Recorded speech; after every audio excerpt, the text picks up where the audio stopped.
ton cerveau, c'est ce qui va guider ta destinée. Hmm. C'est avec quoi tu prends toutes tes décisions. Ouais. Donc si tu as un cerveau de merde, tu prends des décisions de merde, tu as une vie de merde.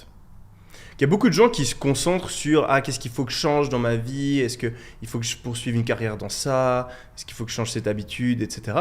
Mais si tu te concentres juste sur avoir un cerveau qui fonctionne très bien, avoir une très bonne santé mentale, ben, automatiquement, même sans y penser, tu vas réussir à aller beaucoup plus loin dans ta vie. Mm.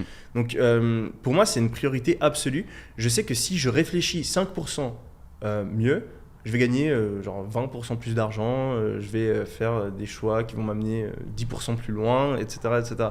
Donc des petits trucs peuvent en fait avoir des répercussions énormes sur ta vie. Et donc c'est aussi à chaque fois que je rencontre des gens qui font énormément d'argent, ils me parlent à chaque fois de santé. Tu vois. Ouais. Genre, et moi je l'ai même vu dans ma vie perso, quand j'étais dans des phases de ma vie où qui étaient moins saines, etc. Ben, en fait il y a tout dans ta vie qui descend. Ouais. Et en fait, il y a des contre-exemples. Tu vois, il y a des mecs comme Warren Buffett qui bouffent du coca, qui vont au McDo. Mais c'est pas parce qu'il y a des contre-exemples. Genre Warren Buffett qui arrête de boire du coca. Et encore, franchement, je pense que c'est un mythe parce que c'est un des plus gros actionnaires de coca, le mec. Donc Ouais. tu m'étonnes qu'il faut qu'il profite. de McDonald's. Tu m'étonnes qu'il mette en avant le truc.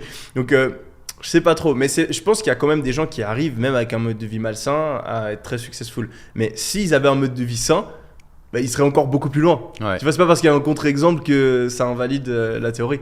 Donc, c'est un truc qui m'intéresse énormément.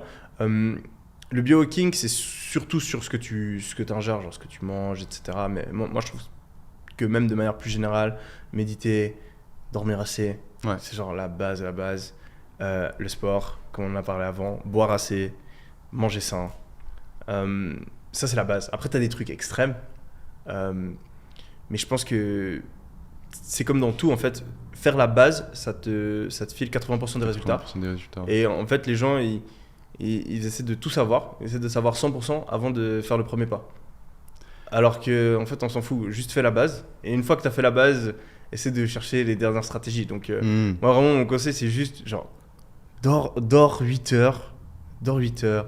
Bois de l'eau. Mange sain. Va à la salle. Et fais de la méditation. Ça suffit, tu vois. Ouais. Le reste, c'est juste...